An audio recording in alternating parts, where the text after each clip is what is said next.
இலங்கையின் ராஜதந்திர வரலாற்றில் ஒரு புதிய அத்தியாயம் எழுதப்பட்டு வரும் நிலையில் அண்டை நாடுகளுடனான உறவை வலுப்படுத்துவதிலும் சர்வதேச ரீதியில் நடுநிலையான போக்கை கடைபிடிப்பதிலும் தற்போதைய அரசாங்கம் காட்டி வரும் ஆர்வம் மிகுந்த முக்கியத்துவம் பெறுகின்றது. அந்த வகையில் மாலைத்தீவு ஜனாதிபதி கலாநிதி முகமது முய்சு கடந்த மே மாதம் 3ஆம் தேதி பிற்பகல் 3 நாள் உத்தியோகபூர்வ விஜயமாக இலங்கை வந்தடைந்தமை பிராந்திய அரசியலில் ஒரு முக்கிய நகர்வாக பார்க்கப்படுகிறது.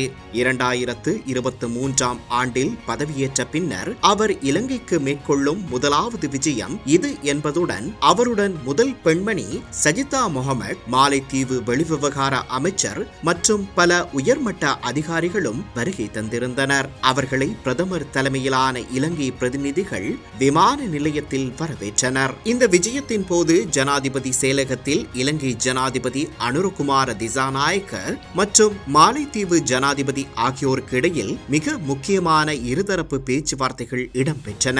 இப்பேச்சுவார்த்தைகளின் பெறுபேறாக சுற்றுலா, கல்வி, உயர்கல்வி, சுகாதாரம், விளையாட்டு, இளைஞர் அபிவிருத்தி, ஆவண காப்பகம் மற்றும் பாதுகாப்பு ஆகிய 7 துறைகளை உள்ளடக்கிய புரிந்துணர்வு ஒப்பந்தங்கள் இரு நாடுகளுக்கும் இடையில் கையெழுத்திடப்பட்டன.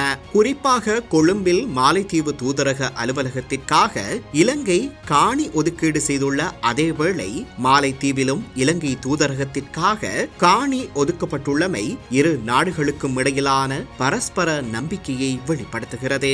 தனது விஜயத்தின் ஒரு பகுதியாக மாலைத்தீவு ஜனாதிபதி கொழும்பில் உள்ள விகார மகாதேவி பூங்கா, தேசிய அருங்காட்சியகம் மற்றும் மாலைத்தீவு கலாசார நிலையம் ஆகிய இடங்களுக்கும் விஜயம் செய்ததுடன் மே 5ஆம் தேதி இடம்பெற்ற வணிக மன்றத்திலும் கலந்து கொண்டு உரையாற்றினார். இதேவேளை முதல் பெண்மணி சஜிதா முகமது கொழும்பில் உள்ள லேடி ரிச்வே சிறுவர் வைத்தியசாலை மற்றும் குட் மார்க்கெட் ஆகிய இடங்களுக்கு சென்று அங்குள்ள செயற்பாடுகளை பார்வையிட்டார். மாலைத்தீவு ஜனாதிபதியின் இந்த விஜயம் இரு நாடுகளுக்கும் இடையிலான பொருளாதார மற்றும் கலாசார உறவுகளை அடுத்த கட்டத்திற்கு கொண்டு செல்லும் என எதிர்பார்க்கப்படுகிறது.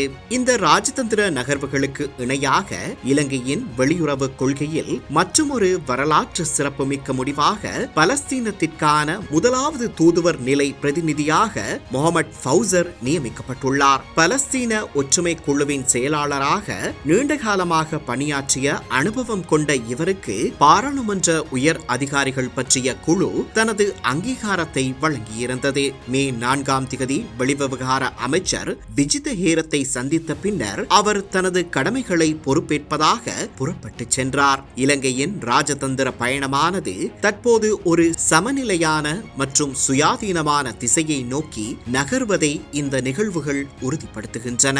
தேசிய மக்கள் சக்தி அரசாங்கம் கடைபிடித்து வரும் அனைவருக்கும் நண்பன், எவருக்கும் எதிரி அல்ல என்ற நடுநிலையான அணிசேரா வெளியுறவு கொள்கையானது சர்வதேச அரங்கில் இலங்கையின் கௌரவத்தை மீண்டும் நிலைநாட்டும் வகையில் அமைந்துள்ளது.